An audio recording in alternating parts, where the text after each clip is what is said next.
Welcome to Wanderings and Wool Gathering, episode 103. On whatever platform you're watching or listening, if you like what you hear, give us a review or comment. We'd love it if you would subscribe and feel free to share with your friends. Tonight's episode is brought to you by 4411 Creative Agency. The good folks at 4411 provide custom marketing and flawless execution. Creative is their middle name. Head over to 4411creative.com to find out more. And tonight, we would also like to announce our partnership with the Kokomo Lantern, a journalistic endeavor focused upon the simple principles of illuminating the good and eliminating the shadows in our local community. Join the Lantern Substack to get all Lantern material. Tonight on the show, we're reviewing Tipping Point by Tears for Fears, B-Sides by Corey Taylor, talking briefly about the new single from Whitney Tai. And joining me to break it all down is none other than Metalhead Monday. Step inside into his mind. It's boy band time. It's Metalhead Monday. Hey, what's going on, everybody? Yes, isn't that a great intro? It is. I feel like it's a little dated, but I love. I mean, with the picture, it kind of makes sense. So You're kind of dated too. So this is true. This is true. Hey, with our new partnership that I just mentioned, I'm going to put the scroll at the bottom. If anybody is interested in getting that exclusive content from the Kokomo Lantern, the website is down at the bottom of the screen, so you can check that out and sign up at any time. I'm sure they would appreciate that. All right, Monday. We got a lot of work tonight. Are you ready? Yes, sir. All right. So, for those of you who are new to the show, we have played a challenge since the beginning, and we named it after the great music review man from Rolling Stone, Mr. Lester Bangs. So it's our challenge inspired by Lester Bangs. And what we do is one of us will read a review about a record, but we will leave out the pertinent points. And then the other people have to figure out who in the heck we're talking about. So tonight, Monday is on his own. He has no help. Are you ready? Feeling the pressure. I tend to get these, but I don't always. So we'll see how it goes. Yeah. For the record, Monday kicks all of our butts on these. So here we go. This band's first full-length record is a decent but not great album. Nowhere near the quality of other debut gems like Show No Mercy or War and Pain. Come on, stop your whining and admit it. Not just was the band's lineup in flux, but the production was pretty awful. The songs are generic, and the lead singer is a deranged, shrieking harridan who would have done better for himself reducing the screams of horror movie potty than his singing here. That's your first clue. If you need help, I've got a couple more little lines for you. Do you have any idea? I have a guess. who Do might you your want guess me to be? guess now? Do you want me to guess now, or you want me to get the other clues? Okay, these are real short. Are you ready? This guy Yeah. goes on in this article. It's pretty rude, but he goes on to say it's a Judas Priest worshiping mess that walks on unsteady speed metal path with more enthusiasm than skill. And then the last comment was, he says it has aged dreadfully, but you can hear the roots of their later sound. Okay, who are we talking about? That has to be Kill 'Em All from Metallica. No, but you're close. Okay. My next guess would be Fistful of Metal from Anthrax. You are correct. Yeah. Yeah. He was. That makes sense with the Judas Priest thing and all that, because their first singer, Neil Turbin, was that's dead on right there. It was this guy was not great. a fan. Yeah, that was. Yeah. I read a couple of and different you can ones. definitely the hearing their roots and all, like the speed and the the rhythm guitar and all that's all there. But the vocals are a little rough. Yeah, there were multiple. I almost thought about just pulling little bits from all over the place because nobody was too kind to this. Oh, we have a Facebook Mhm. user who says that Fistful was their first choice. Yeah. I'm going to. I don't know. I felt like you were going bigger, so I felt like, and most of that applies to Kill 'Em All too. But Anthrax is my band, so I should have guessed you were doing that. Yeah, it was definitely in your wheelhouse. But anyway, those are super fun. So you're issuing the challenge next week, but I'm going to issue a challenge to you to come up with a Lester Bangs for next week. Okay, I can do Challenge. that. It's been a minute. Awesome. All right. Before we get into the real reviews, we have this to announce.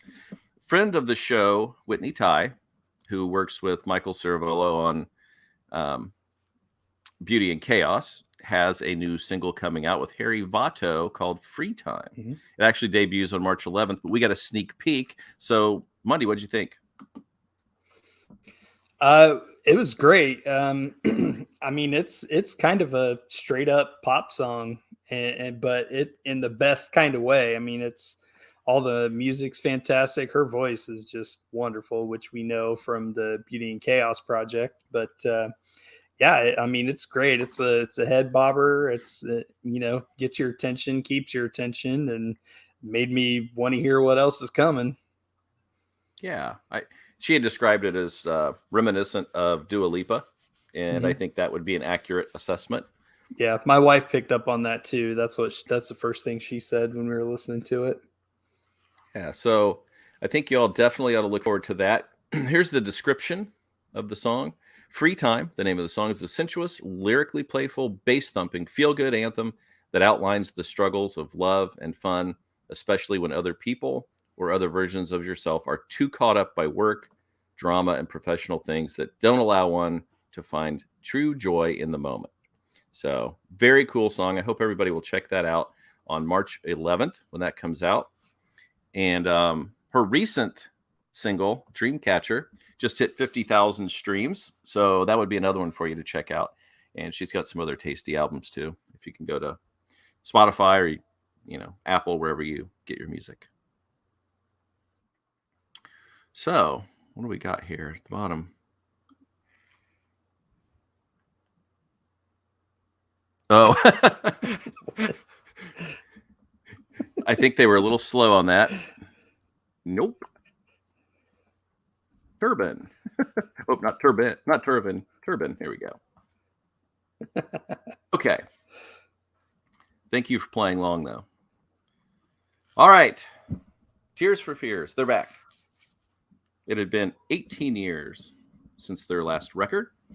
And the duo actually went 9 years without even speaking to each other. So, Yeah, that's crazy. I know. And well, when did they first come out? Early 85 mid 80s or early? was their first 85 album. was first. 85 was their first one. Okay. So, and they were hot quickly. They had a bunch of hits. One of their hits was later redone by somebody else and big part of the Donnie Darko movie, where it kind of found new footing again with a new audience. And but now they're back again. And I overall, before we talk about some of the individual songs, I thought it was a pretty solid outing. Yeah, I really, really enjoyed it. I mean, I'm kind of a mark for Tears for Fears. I'm a big fan of theirs, always have been. I didn't dive too much farther than the hits, but I mean, it's a band I've always loved hearing when they pop up. And this album is kind of, I don't know, it feels like a continuation of their sound. It's them modernized, I think, a little bit. They definitely embrace the electronic elements a lot more. I think not more than just having keyboards. There's a lot more heavy electronics in this one. But yeah, the more I listened to it, the more I enjoyed it. It's very, very solid. Yeah, I I did some reading. I think both watched the Sunday morning excerpt with them. Yes. But I liked one of the things they said is that I think at one point management wanted them to team up with younger people to try to connect them to this younger audience, and they really kind of pushed back on that because that really wasn't them. And I think because of that, we got a record that was smarter and really said something about some events going on in the world and in their lives. So, yeah, I feel like, them as songwriters, I mean, when they split, they didn't stop creating music. So, I mean, they've obviously grown and they are where they are, and they've had a lot of life experience that I'm sure, well, I mean, we know it played into the writing on this album. And I feel, I think that would have been a misstep bringing in younger people, because it just would have changed their sound, which is not what I would be looking for from Tears for Fears. That may make them connect more with a younger crowd, but I mean, that's probably not what they're looking for. So, what if you make that good decision for them for and if you make that decision solely based on I want a younger crowd, that's in a way selling out. If that's why your decision was made. Yeah, absolutely. So making decisions based on selling or achieving a goal that is not your own goal. I mean that's the definition of selling out, giving up your integrity to do what someone else expects of you. Yeah. And let's be honest, they don't need young people to help sell anything. They've got a nice following, and I think they've got some songs here that people can really sink their teeth into. And we'll start off with the album opener, which was No Small Thing. And this was one of my choices as one of the better songs on the record. And this was the one that they talked about where they got back together, sat in the living room with their guitars, like when they were in school, back when they were kids, and built this song. And that's what got everything rolling for the whole record. But I really like it because it starts off, it's got that soft guitar strumming. We got some tambourine that kicks in, and then it just slowly builds. And I like the video with this one as well, because the video gets more intense as the song goes on, just as the song does, which is really cool. I didn't see the video for this one, actually. I saw Tipping Point and Break the Man, I think. And I didn't see the video for this one. But yeah, and you can tell it's the two of them sitting on a couch with acoustic guitars, right? I mean, that's basically what this song is. It's just it's a really, really cool, solid acoustic riff. And it's got like a pretty minimalist beat. Like they didn't throw a whole bunch underneath it as far as that goes. This one, it kind of felt like I could hear like Frank Turner or Flogging Molly playing this song. I mean, really I really dig both of those artists. So it's cool. And I've always been a little partial to Roland Orzabal's vocals as opposed to Kurt Smith. I like them both, and they work very well together because their ranges are so different. But I prefer Roland's voice. I like it when he can step out front a little bit, and as he did on this one. Agreed. And as I was listening to this, you say you could hear, Frank Turner or whatever. I could hear Eddie Vedder with his ukulele. Okay. I think it would fit right in line with that record he did.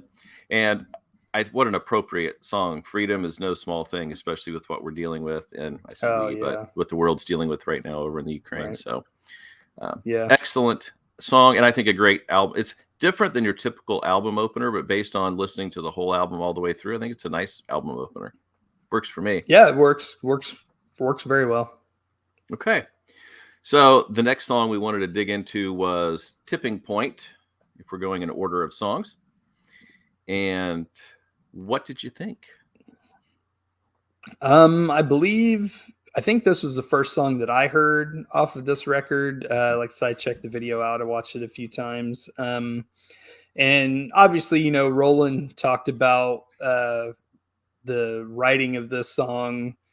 He really, was feeling the death of his wife and watching her kind of waste away. And the tipping point, alludes to the point where she goes from living into, her life ending. So very personal for him. And I mean, I feel like it's pretty beautiful tribute. And so, you know, the lyrics are poignant and emotional and really comes across. And again, I really, really love the electronics in this song. I feel like they make a super, super cool bed for everything else. Yeah, one of the notes that I made was that this song begs for headphones because there's so much Yes. nuance in the electronics in this that Mhm. you would miss otherwise. If you're in your car listening, you won't get it, but you put headphones on and sit back and you really get it. The one minor, it's not really even an issue, but I was a little surprised at how sort of upbeat the music was for a song that was in many ways so somber. Um, it just, I guess the two didn't really feel like they would mesh that well. I still like the song.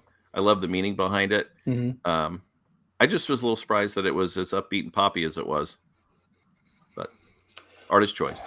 Well, I mean, it's not the first time that's ever happened. There's plenty of songs that are super upbeat that have some really messed up lyrics. Yeah. So, you know, it's just dark or whatever. Yeah, and I've never written a number one hit, so don't ask me. There you go. But I plan to. It's on my bucket list, so that's going to happen. Okay. I'm All waiting.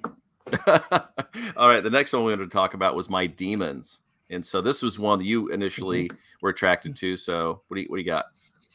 Well, this one caught my ear real quick for two reasons. One, you got Roland up front, which, you know, I love him. So, and then it's kind of, it's a little more of a rocker. It's probably quote unquote heaviest song on the record. I wouldn't call it heavy by any stretch of the imagination, but it's definitely more of a rocker. It's not, you know, typically probably what you would think of when you're thinking of Tears for Fears.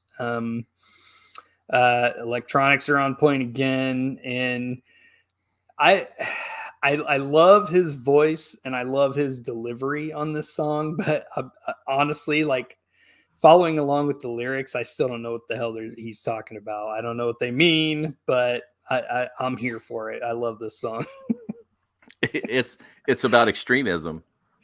It's kind of So, all over the place. Like he yeah. kind of jumps from point to point to point. And like, what are we talking about here? Yeah. He did say in an interview that it was definitely about extremism, which is something that's on everybody's mind these days anyway, because the extremists seem to get the last word on everything and get their way. Mhm. So kind of makes sense. And I agree with you. It was definitely the most rocking song. I really liked it. I thought the music on this one, I said it when I was writing my notes, that musically, this one just hit me as my instant favorite on the record. Lyrically, I didn't love it as much. Like you said, it was like just picking it apart. It was really tough to figure out what exactly was going on. Yeah.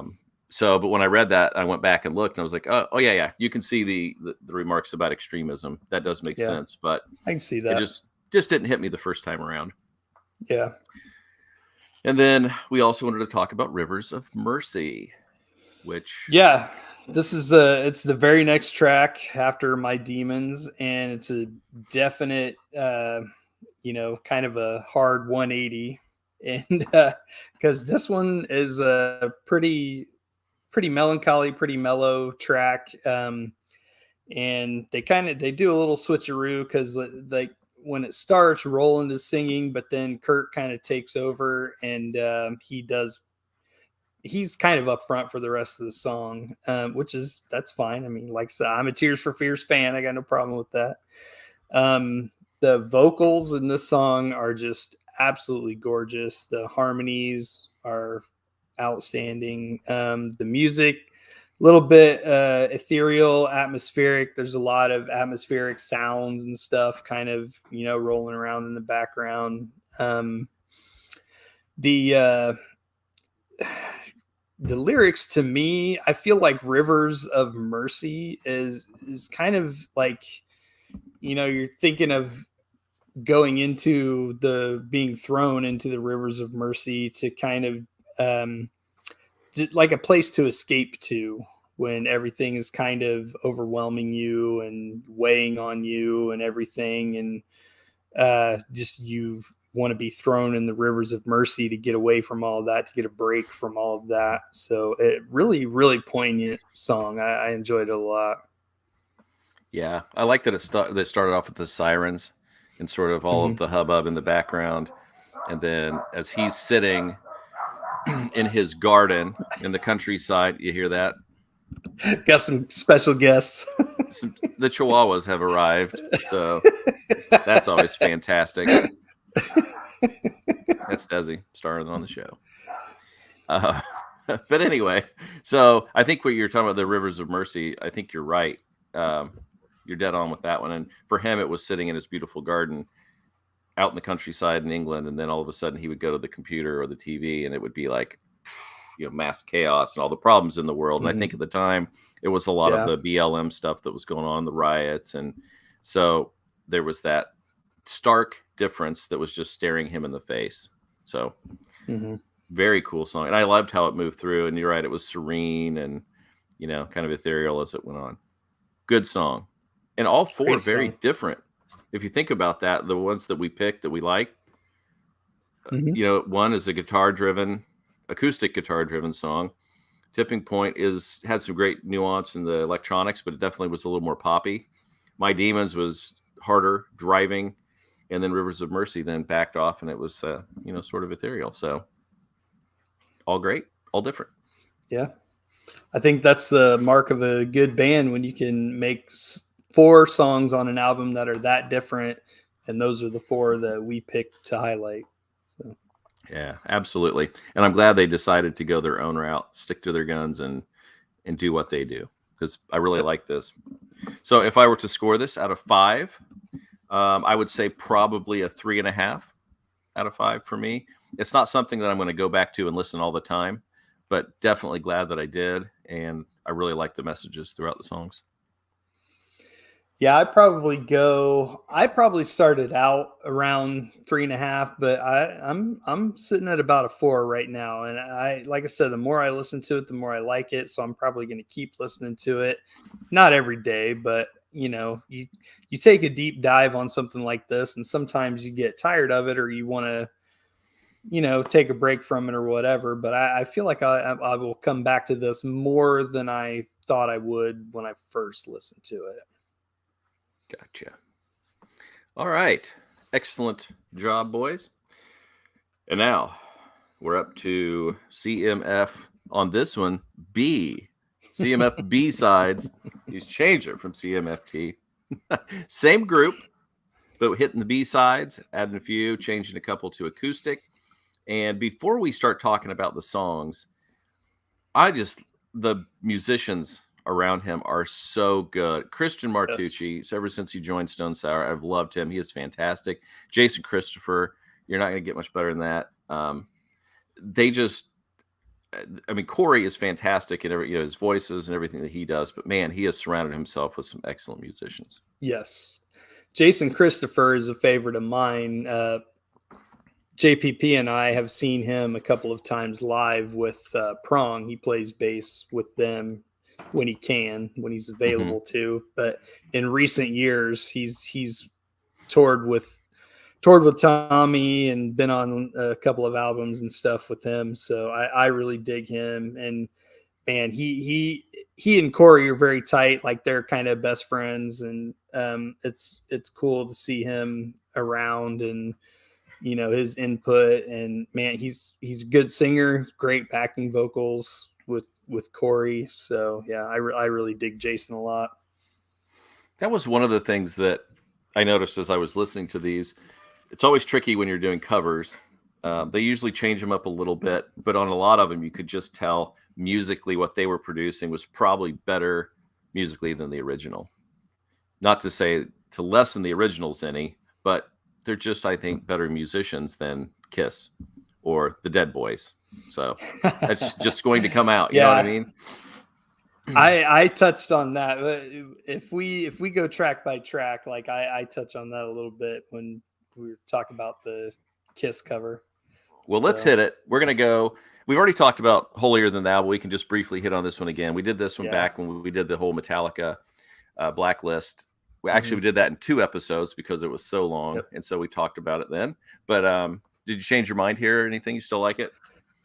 Yeah, it's fantastic. I mean, Corey is an excellent singer. You will probably get sick of hearing me say that while we're talking about this, but he's so good. I mean, he can do it all. He really, really can. And this is just like a straight up hard rock metal song, and he's belting it out. I mean, he's not trying to sound like Hetfield.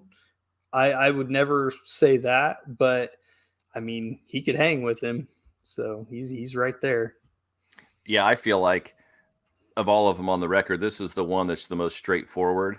Not a lot of change here musically, and it's like he almost just tries to do the best job he can to do the song justice in a very straightforward way.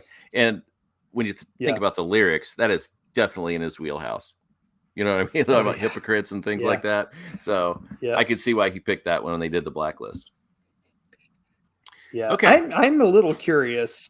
Hold on. I'm a little curious as to, if you consider everything that was done with the Blacklist and how different all of those songs are, why he chose to do it this straightforward and in your face. It's interesting. It's not bad by any means, but it's an interesting choice.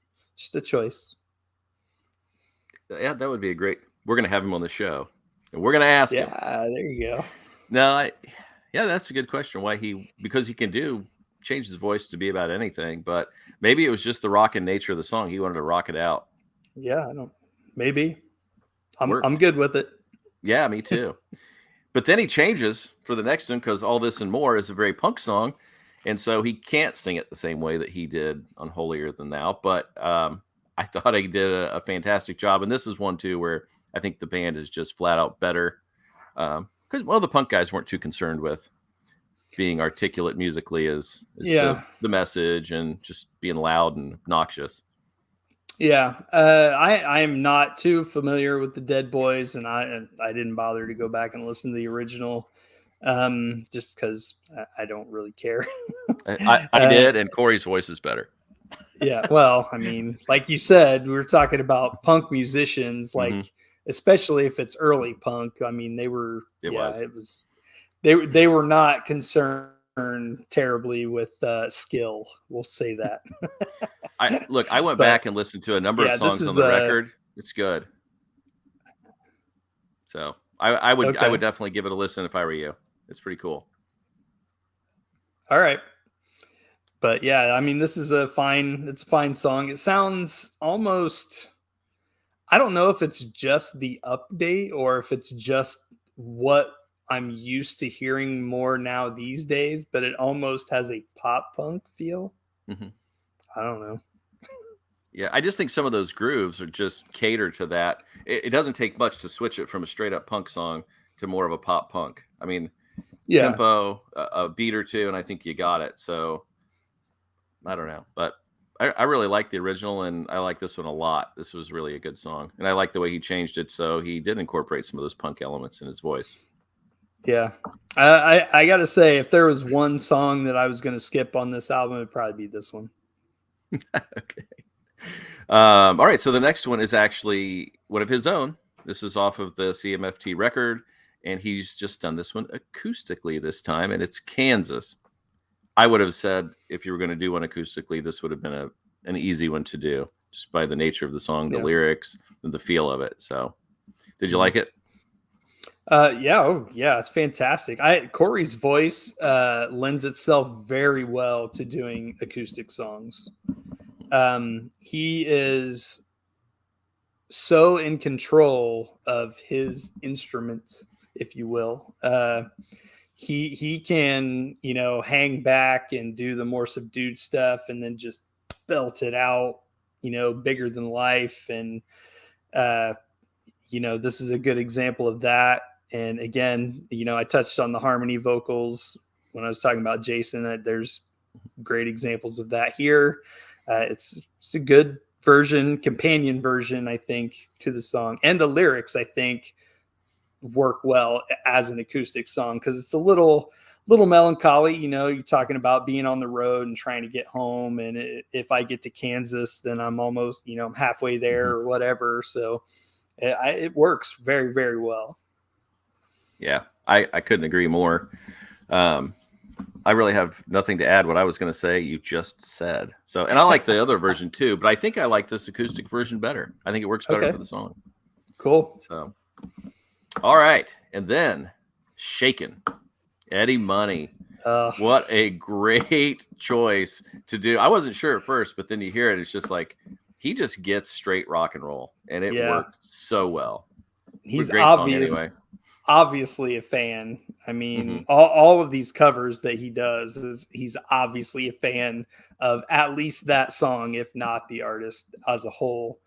I was super excited when I saw this on the list. And I was like, oh man, my dad loved Eddie Money, loved him so much. So I was super excited to hear this. And I mean, his voice, again, like Eddie Money is totally in his wheelhouse. I mean, it was so great. And another thing, like Corey with his covers, he takes them seriously without taking them so seriously that it kills the mood, if that makes sense. He doesn't suck the soul out of it by trying to do the perfect version or whatever. He has fun with it, but he takes it seriously too, because he obviously loves these songs. Yeah. And sometimes if you change it too much, you take what makes the song great away from it. So this is another one of those that was more straightforward. Just he was there, his band, and they're playing Shaken, and it's just honest, and it's good, and it's straight rock and roll. And I think people who are big Eddie Money fans who like the song, I think they're all going to like it. I don't know. I think covers are tricky sometimes because some people want to make it their own, where they strip it down too much. I think you do that to a song like Shaken, you ruin it. So I think you made a good choice here. Yeah. I don't know how much you can change Shaken and have it still be great. And this really is just like kind of a modern update to the song. And I have to say, Dustin Robert on the drums absolutely slays on this song. Yeah, we didn't mention him earlier, but he's definitely got some chops. Yeah. All right. That brings us to Home and Zizek's Road, which was live. And I was fortunate enough that he did this exact piece when we saw him at Pierre's in Fort Wayne. He came out by the piano and just started playing this. And this, of course, is a song that he wrote for his wife. When they got married, he played it for her. And it's a beautiful song.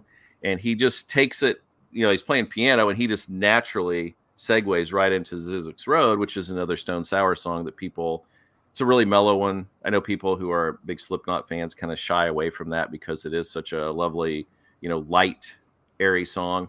But the two of them really work well together. And him sitting behind a piano just doing what he does was so good. And when you see him in concert, it was a nice break because he's so energetic on stage. We were used to seeing him in a mask running around, and here it's just him, piano, and it's not until later in Zizek's Road that the rest of the band kicks in and sort of brings that whole thing home. So a beautiful rendition. I love it. Yeah, I watched the video for this one, and yeah, it was great. The song, I mean, it's just gorgeous. It really is. Like the lyrics, the melody, everything. Him on the piano again, his voice, man, he can just kill doing just him. I mean, him and the piano, so good.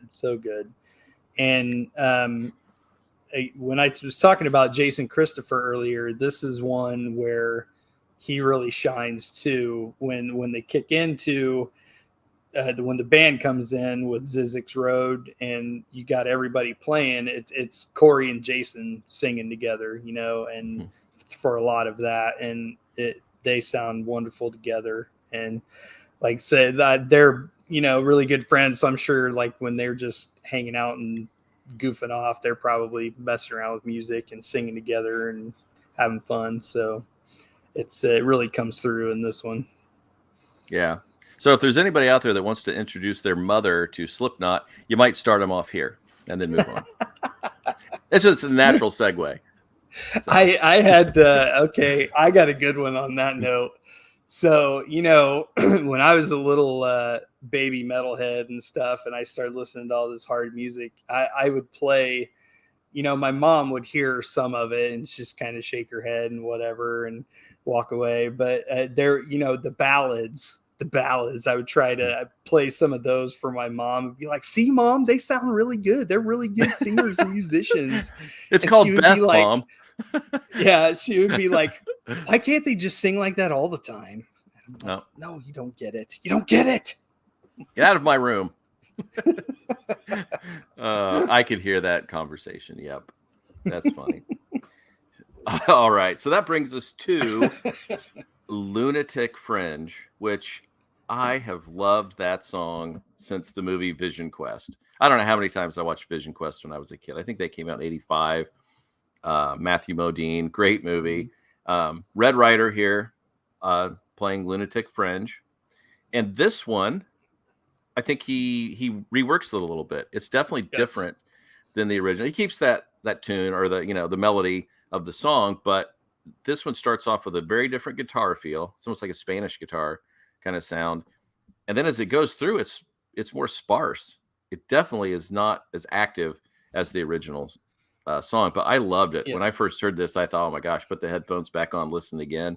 And it is absolutely so good. Yeah, this is a very skillful reimagining of a song. And because the original, it does absolutely. Thanks, Paul. Yes.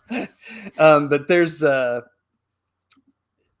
original is a very produced song. Lots of, full band, keyboards, all kind. This is very stripped down. It's pretty much an acoustic song. But yeah, they just this is one where they stripped it down, but it works amazingly well. It's so good. And again, the backing vocals they're used sparingly, but to great effect. Yeah, absolutely. Total Slayer. I love that one. I will be listening to that one a lot. Oh yeah. It's on my I think all of the cover, well, except All This and More. All the rest of them they're already on my covers playlist. So yeah. So that brings us up to Got to Choose from Kiss. I'm going to let you take the lead on this one, but this is one where I felt like when I listened to this, I went back and listened to the other and I listened again. The musicianship is just so much better on this one. Well, okay, so this is a lesser known Kiss song. It's definitely not a hit, but it has that unmistakable Kiss sound, Kiss melody. Yep. If you listen to this, I didn't even realize it was a Kiss cover, but when I heard it, I was like, I'm pretty sure this is a Kiss song. And yep, sure enough, it is. But so this is where when I mentioned earlier talking about preferring covers to originals, this is one of those bands. There's a lot of Kiss covers that I absolutely love more than the original. Kiss wrote some great songs. Mm-hmm. They recorded and performed some great songs. I think a lot of the problem with especially early Kiss, which is the classic Kiss that everybody loves, the production is very, very weak. Mm-hmm. And most of the covers just sound like really, really healthy updates. Yeah. It kind of gives it a kick in the pants and makes it, more powerful, more modern, just sounds better because it's got better production. And most Kiss songs, you don't have to do a whole lot of work to the arrangements because they're good. Gene and Paul and mostly Peter and Ace. Like, I mean, that's the classic lineup. They wrote some fantastic songs that just kind of, you know, need the dust shaken off of them a little bit. And that's what we get here. And it's a great cover. I love at the end where they kick into the Lover All I Can riff. That is such a great song. And I was surprised to hear that. It seems like a lot of the covers on here, at the end, they kick into some other song from that band. So I don't know what's up with that, but it works. I mean, like I said, I love the end of this. That Lover All I Can is a great song that Anthrax covered at one point with John Bush singing. And that's a fantastic cover. I would recommend. So yeah, this was fun. Yeah, it was pretty much straightforward. Other than I think they just sped it up a little bit. The other one is definitely slowed down, and this one's picked up a little bit, which is good. I think it works for this version. And you know, it's interesting. I think more than working on their craftsmanship, if you know, Geddy Lee said they're the hardest working band he's ever been around. Like to take care of the fans, the shows, like to put on that big production. There's no band that worked harder than them. So kudos to Kiss, and you're correct. They did write some fantastic songs. Yeah, I'm not a huge Kiss fan. I'm not a Kiss fanboy. I don't love that word, but I'm not a Kiss fanboy. But I enjoy them. I like, I love the hits. I like some of the deep cuts, and this song actually made me think. I'm like, I should go back and listen to some of the deeper cuts. Yeah. All right, another deep cut from the CMFT record is Halfway Down, which was an homage to Bon Scott, which I did not know. And this is probably my least favorite, just because I don't love the song originally. Acoustically, it's still good. I still enjoy it, but it's not my favorite on this record. Same, probably. I'm in the same boat. It had the acoustic riff, the kind of the arrangement they went with on this is really great, very solid. But I mean, this might be another song I might skip every once in a while. Well, part of the problem is I couldn't wait to get to the next song. So I was like, oh my God, this isn't that great. I got to get to the next one. So let's just get to the next one right now, which On the Dark Side from Eddie and the Cruisers. What a great man. So it didn't need to be redone. I mean, it's pretty much a perfect song anyway, but if you're going to do it like this, have Corey singing, and you got yourself another beautiful song. Absolutely love it. I could not, when I saw that they released the single, I could not have been happier. This song makes me so happy. I love it so much. And so much, in fact, that I listened to this song when it came out over and over again, and I went back and listened to the original over and over again. It's to the point where I think at one point I turned it on and my wife was down the hall, and I just hear her go, "Oh my God." I don't even care. I love it so much. Did you miss the saxophone? No, not at all. No, I didn't. Not at all. It got replaced by ROCK, I guess. Yes, yeah. That was an awesome, interesting thing. Yeah, not only that, but I forgot the name of the song. Cherry something, the Neil Diamond song. So good. That didn't bother me at all. The first time I heard it, I was like, "What's happening?" But it didn't bother me. It didn't bother me at all.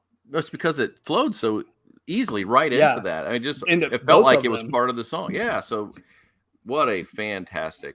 When I was listening to it today, I actually went back and listened to the Neil Diamond song, and I was like, "Holy cow!" Like the riff is, I'm getting so close. Yeah, I wonder how they did that. I love this movie. Yeah. I love this movie when I was a kid, and I don't know. I mean, it's one of any number of movies I probably shouldn't have been watching when I was that young, but I did. And I've always loved it. I like the sequel. It's not as good, of course, but it's good too. And I have loved this song. I've loved this song since I was a little kid. So when I was When did this come out in 84? No, it was the early 80s. So I was somewhere in there. I was pretty young, and so I watched it a ton. I think it was on HBO at the time. And so I thought, just wonder what the score was on Rotten Tomatoes. So I went and I'm like, no, that movie is perfect. What do you mean 38%? So now I'm probably going to have to go back and watch it and see if my little child mind has rose-colored glasses on and it's really not that good of a movie. I don't know. I mean, that's possible, but who cares? Who cares? I know. I don't really care, but I was surprised because I was thinking this is an amazing movie, and I'm thinking, okay, we're going to go over Rotten Tomatoes. It's going to be 80%. It's freaking 38%. Yeah, no.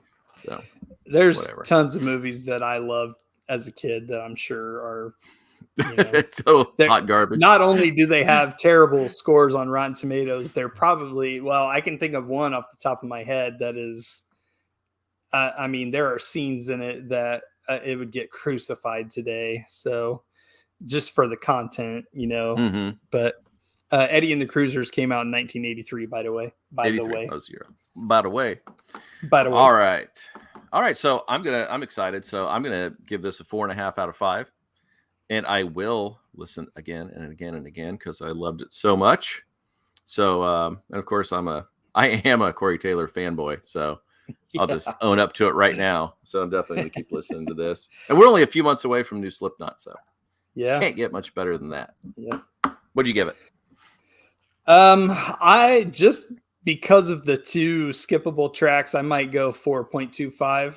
But I mean, there are so many songs on this I will and already have listened to over and over again. And like I said, there's at least three covers on here that I've put on, 4, I think, that I've put on my covers playlist. So it's good stuff, man. Good stuff.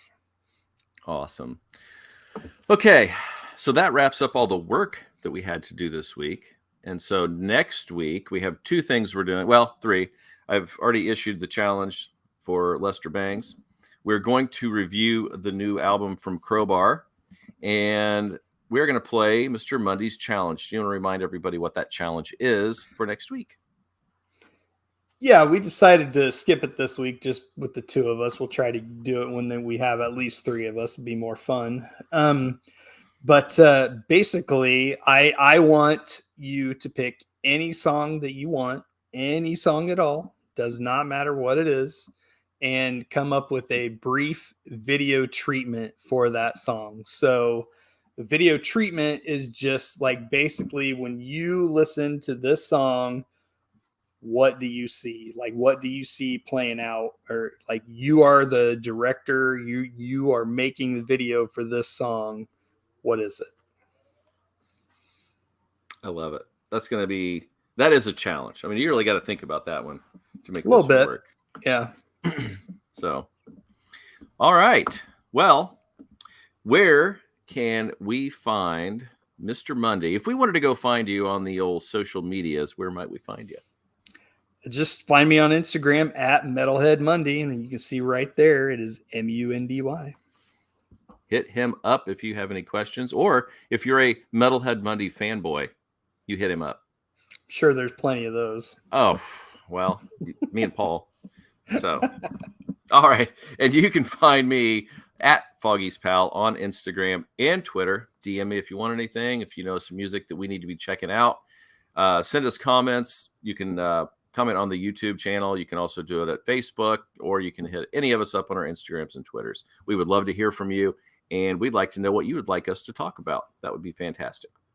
And you can find Wanderings and Wool Gathering on YouTube, Apple Music, Spotify, the Kokomo Lantern, Stitcher, Castbox, and SoundCloud. If you like what you hear, give us a review and subscribe. For music, movies, and comics reviews, head over to wandeриngsandwoolgathering.com.